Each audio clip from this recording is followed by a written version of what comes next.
What's up, hobby friends, and welcome to my 3-part video series on how to paint Marvel Crisis Protocol's Doctor Octopus.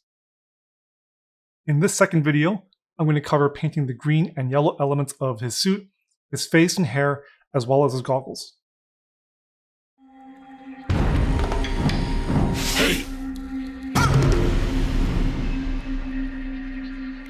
paint the green suit, we're using AK Dark Sea Blue, Dark Green, Deep Green, Light Green, and Frog Green. To paint the yellow part of the suit, we're using scale colors Indian Shadow, Sahara Yellow, Tenaire Yellow, Vallejo Game Ink Yellow, AK Yellow, and Pastel Yellow. To paint the skin tone, we're using scale colors African Shadow, AK Base Flesh, Beige Red, and scale colors Pale Skin. To paint the hair, we're using AK Tedibus Gray, Dark Shadow Flesh, and Medium Rust. To paint the goggles, we're using AK Rubber Black and scale colors Hellbound Flesh. Glazes are applied to nuance the entire model with Vallejo Game Air Scarlet Red and Hexed Lichen. So to paint the green suit, we're going to be using 5 colors. We're going to start with a base coat of AK's Dark Sea Blue, which, if you remember from the airbrushing phase, we base coated over all of the model. And then from there, we're going to highlight through in a 4-color progression through AK's Dark Green, Deep Green, Light Green, and Frog Green. And this will give us a nice, rich, pretty saturated green with a bit of a more desaturated shadow.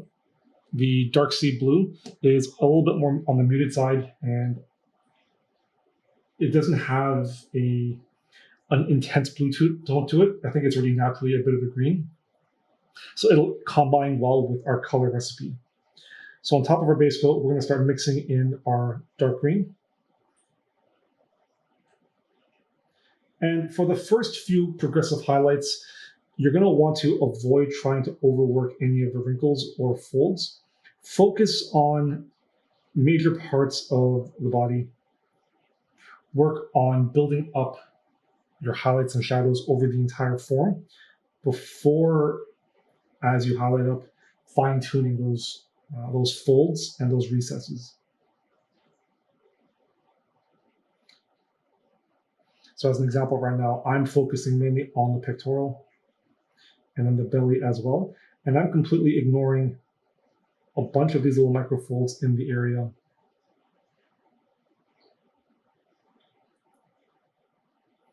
And make sure that when you're highlighting areas like, for example, this bicep, he's wearing a suit, don't paint each muscle individually. Highlight it so that it's all connected.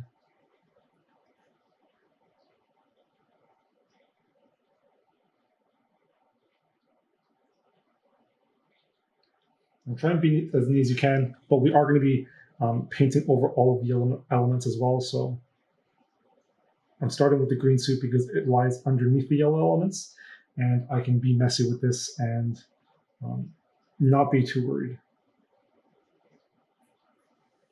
From our dark green, we're going to keep working up into our deep green, and we're going to do a couple of transition steps. It's at this step now that we're going to start to really focus in on certain key parts of this model.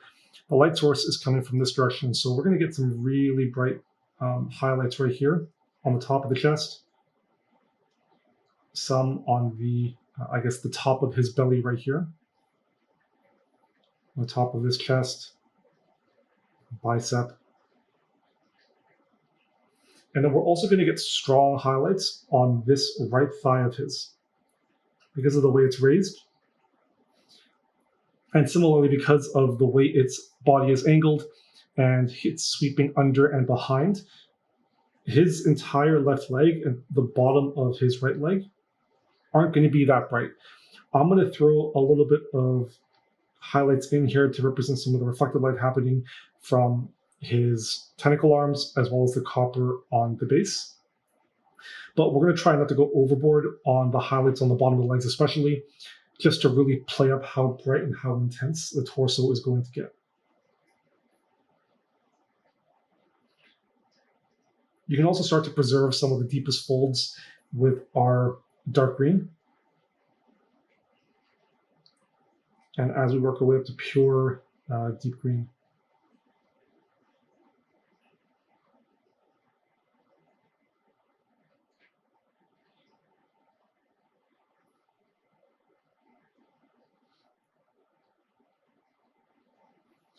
what you can always do, because the jump between dark green and deep green isn't too big of a jump, you can take pure deep green, block in where you want the highlights to be,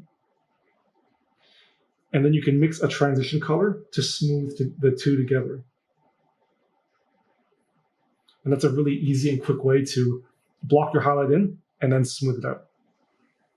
So up until this point, with our dark green and deep green, I've been using sort of an older brush, not really a fine tip, and that's because I want to be able to be loose and sketchy with all the major forms and not really concern myself with sharp details and the wrinkles and folds. As we're bringing in our light green, working our way up into frog green now, we're going to need to start refining and really sharpening our highlights. And so this is that time now to start bringing in some of our finer, newer brushes, better tips, and to really be accurate with our highlights. We're really going to start picking out some of these folds and microfolds, but making sure not to lose sight of the overall form.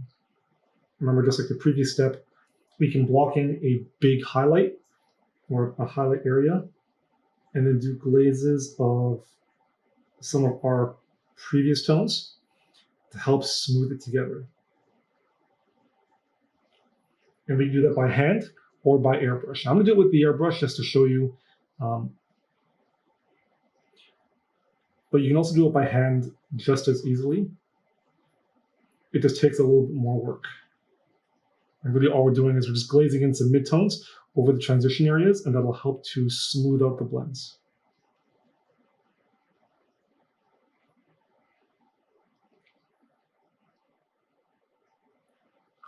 So for example, right here, in that little gap, that transition, we can sort of take some of our deep green and dark green and light glazes, and we can smooth out that transition into our light green.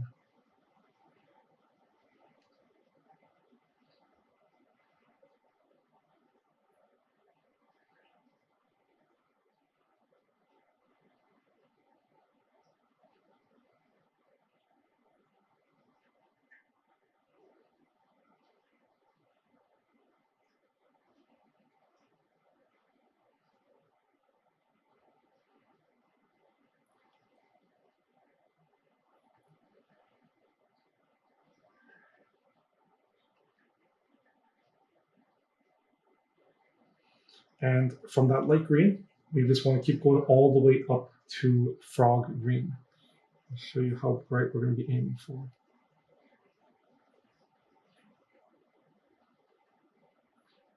Now, up until this light green point, the colors are leaning towards more of a more desaturated pastel look. And I really like this frog green. It adds this very nice, intense yellow-green highlight and helps to really punch the saturation.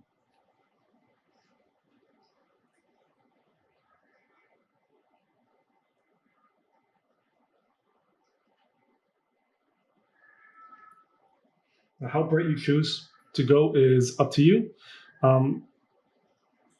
If you want, what you can do is you can take the green up to a point, paint the rest of the piece, and then decide whether the values are something you're happy with.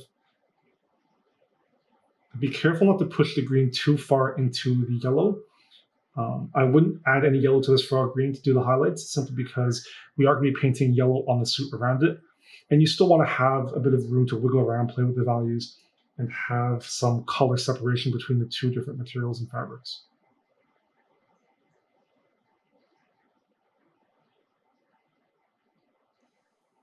With the highlighting done on the green by hand, we're going to go in with the airbrush, and we're going to do some smoothing and glazing and nuancing into our midtones and shadow tones. So like I was explaining earlier, you can do this by hand, by doing glazes of mid and dark tones to smooth out the transitions in between steps, or you can go in with the airbrush like I'm doing. And I'm going to be doing this in 2 steps. I'm going to be using AK's dark green, which is the deepest green tone that we're using. Heavily diluted. This is about 5 parts water to 1 part paint. And we're just going to gently spray it from underneath, from where our shadows are. And this will help to slowly and gently build up thin layers of color and essentially it's like glazing by hand, but with the airbrush. We're using a combination of the heavy dilution plus low PSI, and then by spraying from our shadows, we're preserving our highlights, and we're only laying down very thin colors. What we're also doing is spraying a little bit of color, and then we're releasing the trigger so that we're only spraying air to air dry. So basically, we're laying down a thin coat, almost like of a watercolor consistency, and then using the air to immediately air dry.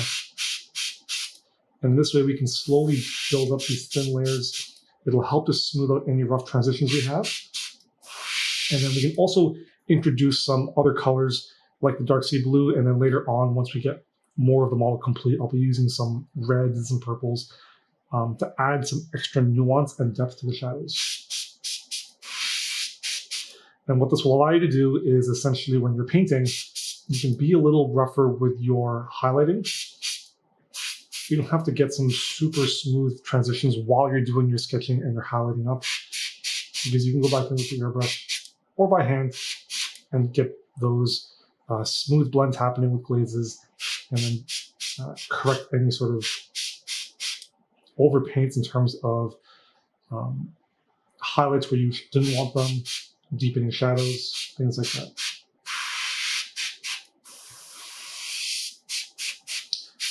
So with this dark green, what I'm doing right now is I'm focusing on smoothing out the blends,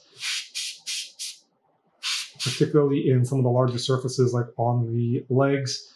I'm making sure that I'm knocking back some of the shadows on the legs as well. And then especially on the back here and on the back of the arm, where my highlights were a little rougher, I'm just going to use the green to help smooth it out.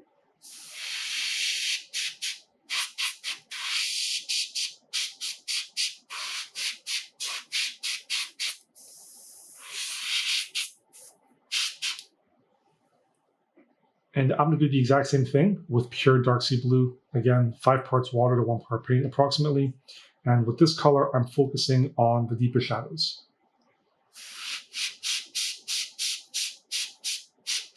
And this will bring back some of that richer blue tone, really knock back some of the highlights it did on the legs.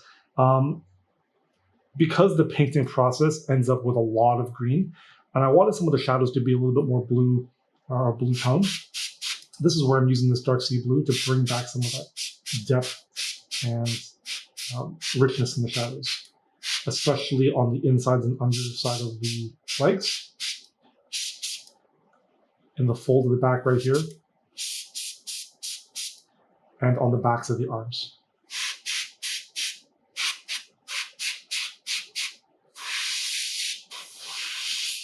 Just making sure thin coats, and between each coat, use the airbrush to help you air dry each layer.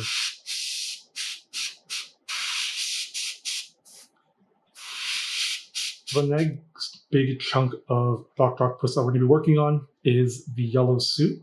So this is on his belt, gloves, boots, as well as his shoulders. We're going to be using 6 colors for this. We're going to start with Scale Colors Indian Shadow and Sahara Yellow 50/50 as our base coat. And then we're going to highlight up through into Tenaire Yellow. Now this is sort of a reddy ochre color mix, much more desaturated than the final look that we want.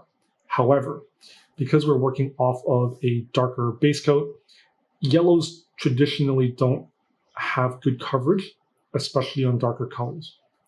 You always have to build up from a darker base coat, and I have found that using this color mix lets me very quickly and very easily build up this color to a point where I'm happy with. I then go in with Game Ink Yellow, glaze over the entire thing a few times, and it'll bump up the saturation and push it towards a nice rich yellow color. Now, Sahara Yellow does have a bit of a greenish tone in there, and for that reason, that's why I mix in the Indian Shadow. Adds a bit of readiness, keeps it in the warm saturation, warm color tone. And then when the Game Ink Yellow glazes over this color mix in particular, we get a nice reddy orange shadow tone, much stronger and much more saturated than just going yellow ink on Sahara Yellow. Once we've done that, we're going to have to go back in, if necessary, to tweak our midtones and highlights. And so for that, we're going to jump in with AK yellow and then pastel yellow. What you want to make sure you do is, as well, when you're in this step, when you're working through the ochres, push your highlights. The game ink yellow will knock back the values of your bright highlights. So when you push into Tenere yellow, you can go a little overboard. Go very bright with this. You can even go pure Tenere yellow on a lot of parts. Once you glaze it over, it will knock back the intensity of that color.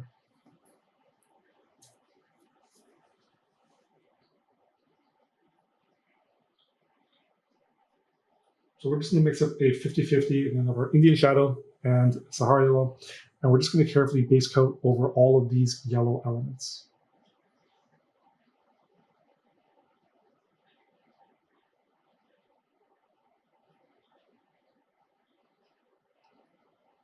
Now I know that in the studio paint job, this center orb is painted yellow. I'm actually going to be doing this in a pink fuchsia color, so I will not be painting the inner circle. However, I do want to make sure that I get inside and paint the inner rim of this belt.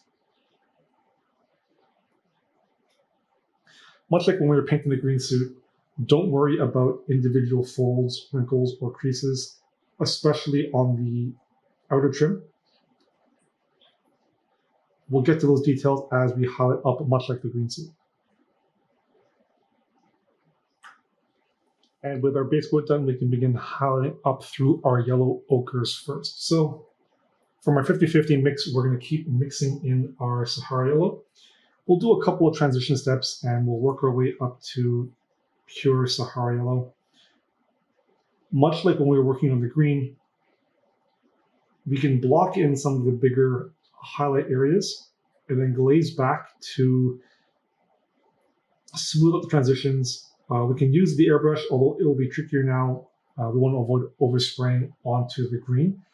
And then, as I mentioned, when we use the game ink yellow, that color is going to knock back a lot of these highlights.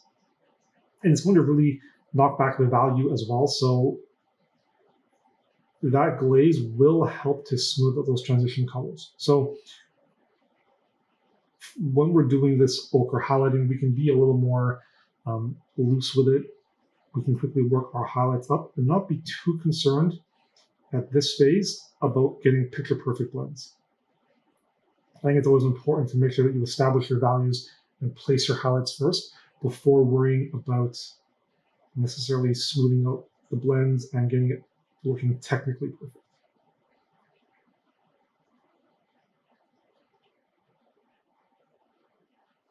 From Sahara yellow, we keep working our way by mixing in pure Tenere yellow all the way up to pure Tenere yellow. Remember that the Vallejo game ink will knock back a lot of your values, and you're going to lose a lot of the jump in contrast in your highlights. So you want to make sure that you're pushing your highlights through with the Tenere yellow. Don't be afraid to be super bright with your highlights, as they will get dulled down a bit by the game ink. And as I work my way up, make sure to preserve these darker, recess lines. It's with the Tenere yellow, you really want to focus on these individual highlights and folds in the suit. And then in areas like this, try and continue the highlights to match what's happening around. For example, in the green of the suit around, we're going to continue this highlight up here, just to give a sense that the folds are connected.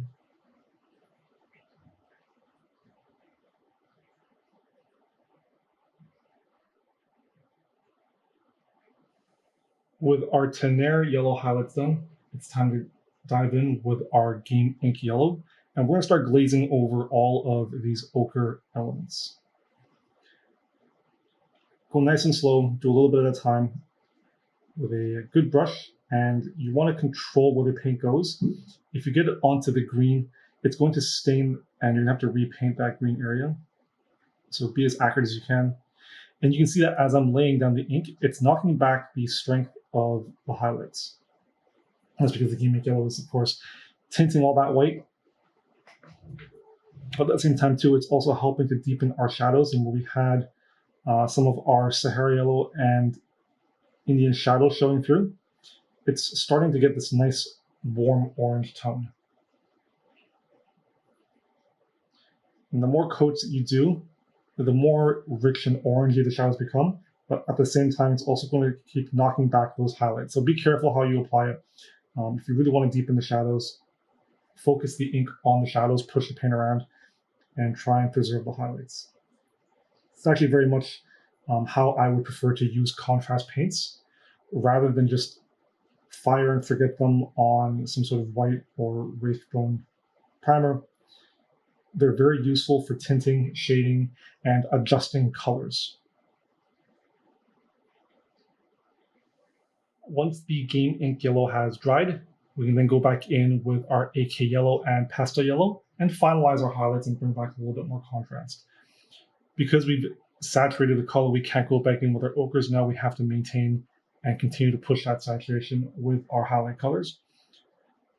So with the AK yellow, it's going to start and bring back some highlights in the brightest spots, and don't really need to go over every single element, just some areas that you want to incorporate a little bit more pop and have a little bit more specular highlights. And from there, we can mix in progressive amounts of our pastel yellow.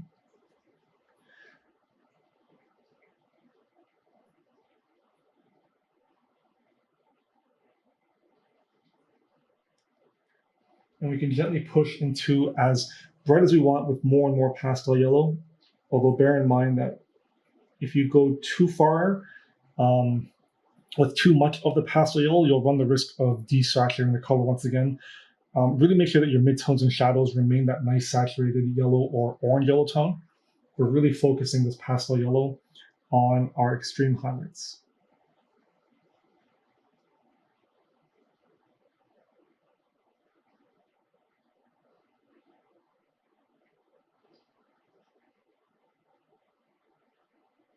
Now I'm going to be doing a bit of an OSL sort of fluorescent pink fuchsia color happening here in the center orb.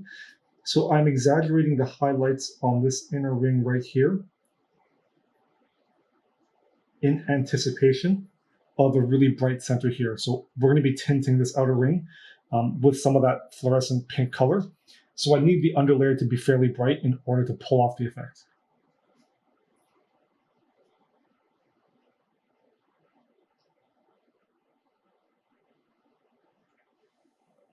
To paint the skin on the face, we're going to be using 4 colors. We're going to be using Scale Colors African Shadow as the base coat, which I did apply a little bit here as I was painting the yellow, more so just to eliminate that dark sea blue outline. And from there, we're going to be highlighting up with Scale Colors Base Flesh, Beige Red, and then Pale Skin, before going in with some reds and purples to help nuance and add some depth. Essentially, it's a 4-color progression. We're going to start with this African Shadow and just apply a base coat over all the skin areas. The hair, I'm going to be painting as a redhead, so if we overpaint onto the hair, this will actually help to also eliminate that dark sea blue hairline. And then the goggles are going to be black, so no worries if we overpaint onto that as well.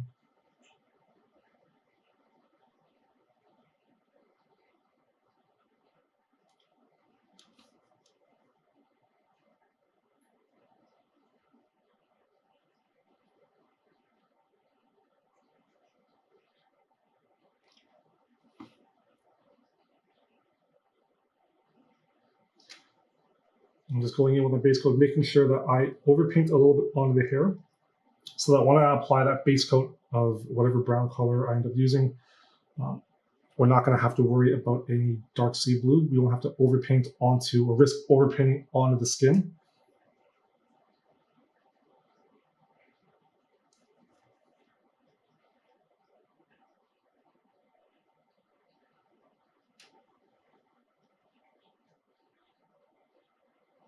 And then when you're painting the back of the head, just be careful not to overpaint onto the yellow or into the metal areas around.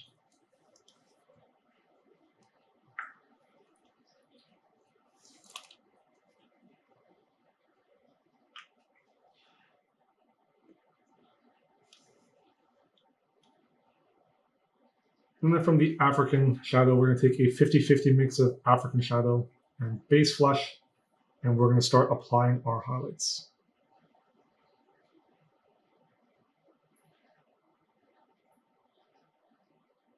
With the first few passes of highlights, I'm focusing more on the overall shape of the head, less so on individual features. And essentially, I'm treating the head as one giant sphere. So we're getting some bright highlights on the front that we're going to pull into some shadowing on the sides and probably underneath in the neckline.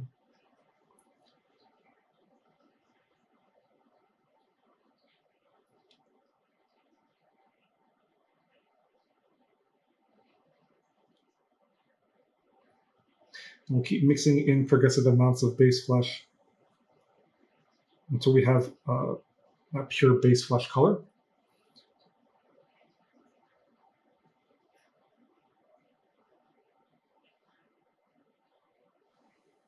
And from base flush, we're going to start mixing in our beige red.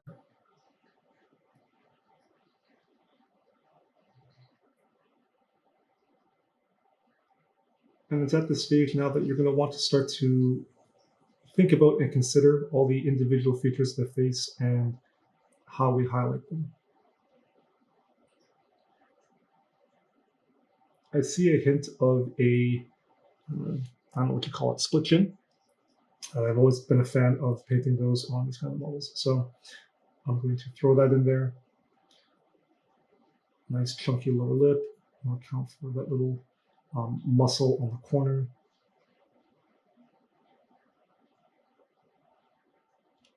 He's got some pretty heavy jowls in the sculpt, and it makes sense given how fat, I guess, this model has been sculpted.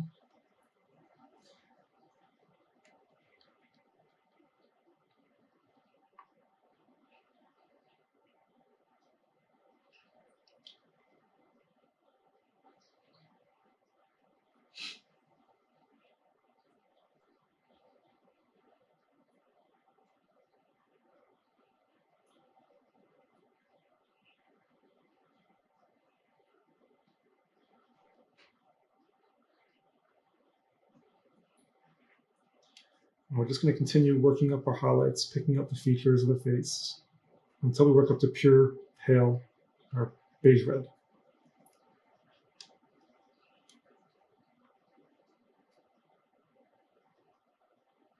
Make sure we get the furrowed brows from where the goggles are going to be pressed up. Pull tight. Get those cheeks.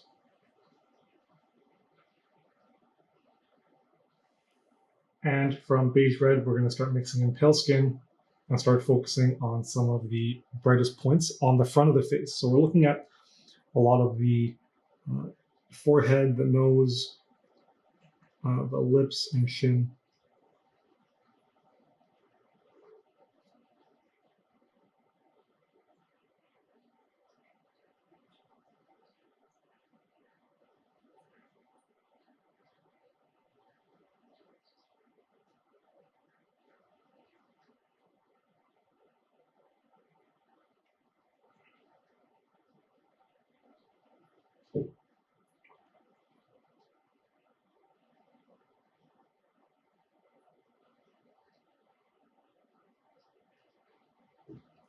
I'm going to work my way all the way up to pure pale skin. I want to have a nice high contrast pop on the face, which we can then go back in with our airbrush to help smooth the transitions, knock back some of those highlights, and add a little more of that red and purple nuance into the midtones and shadows.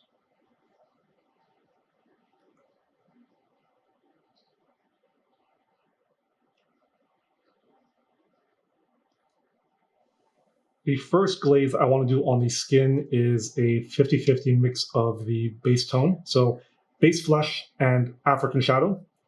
I have this diluted 6 parts water to 1 part paint.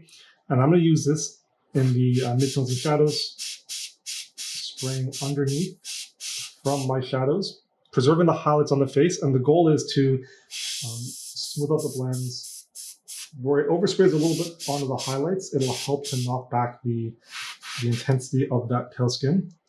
But overall, I'm really just focusing this on the side of the head and underneath the chin. And the goal is to just smooth out some of those rough lines.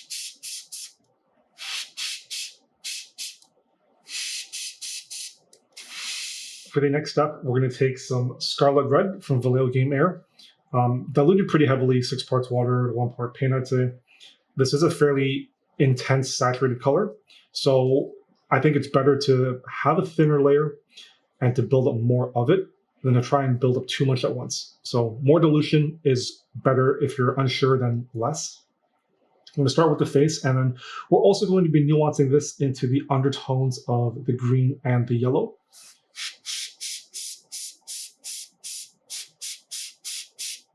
Once again, doing thin layers, spraying a little bit of the almost a watercolor mix, and then using the airbrush to air dry. And we're just gently introducing this red into the, primarily the cheeks and the, I guess, the underside of the jawline.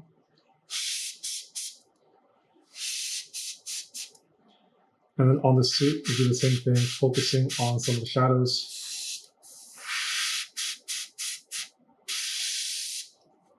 Try not to go too overboard with this. Too much red will pull the color away. We just want enough to add a little bit more saturation to the yellow, especially in those midtones and shadows, and to add a little on the green, because it is a complementary color. It's going to help increase some of that contrast. So a little bit into the shadow of the green goes a long way to help deepen those shadows, but then too much could end up looking bad. So it's all just about balancing and sort of finding that limit of what looks good and then just taking it to that point.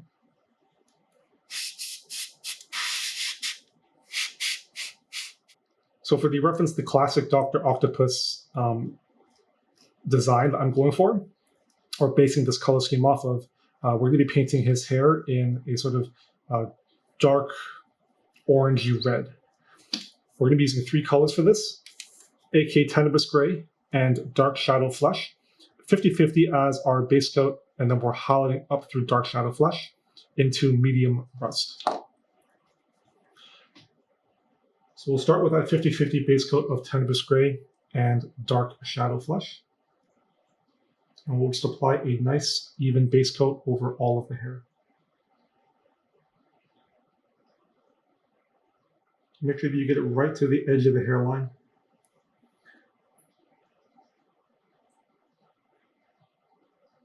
And from there, we're just going to highlight up into Dark Shadow Flesh.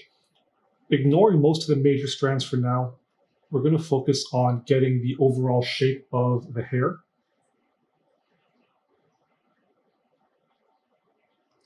And the sculpt for Doctor Octopus's head is actually pretty nice. It sort of spirals around in this bowl cut from the center. So it's kind of easy just to do a radial highlight from that center point. Keep it nice and simple.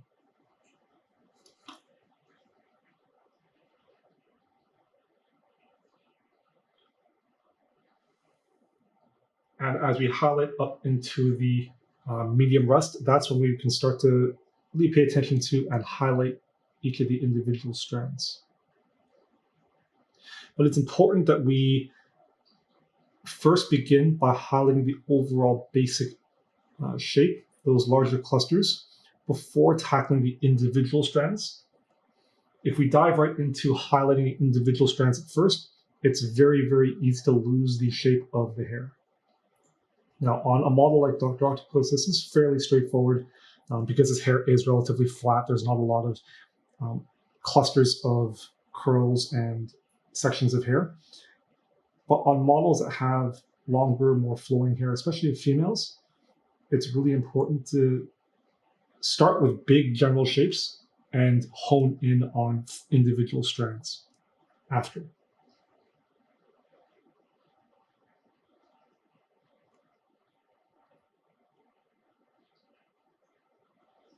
To paint the goggles on the face, we're using 2 colors. We're using AK's Rubber Black and Scale Colors Hellbound Flesh. And essentially this is the base coat, and we mix in the Hellbound Flesh for the highlight. And make sure that we give a nice, thin, even coat with the rubber black.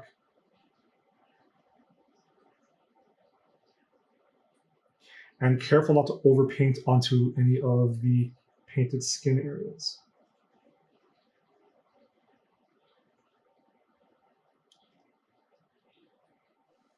And the highlight, we'll just mix in a little bit of that Hellbound Flesh.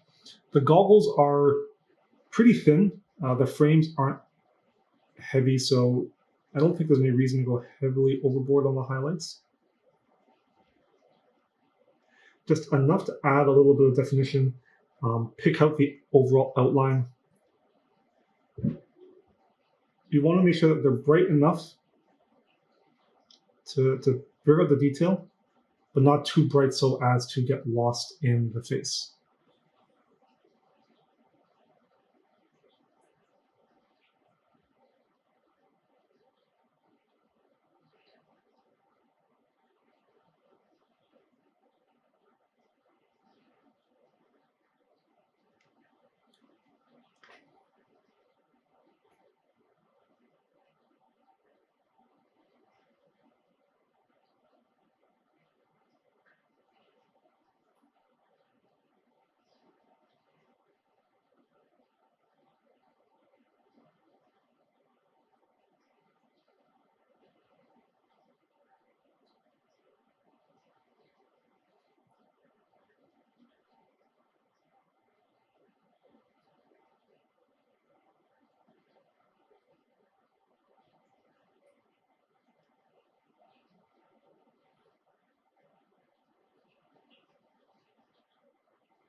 To paint the teeth, I'm using AK Tenebris Gray just to quickly base coat the mouth shape. And then we're just going to do a highlight with Scale Colors White Sands. We'll make sure the color is nice and diluted so that we can do a couple of thin coats and just build up the highlight to the front of the teeth. And I think he's gritting his teeth, so I'm just going to paint 2 thin lines.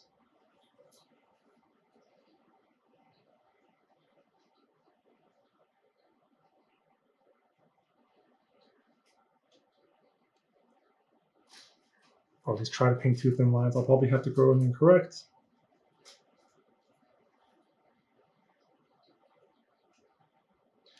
But always start with the lower teeth first. They're the ones that are immediately visible when we open our mouth. The top teeth are usually hidden by the upper lips.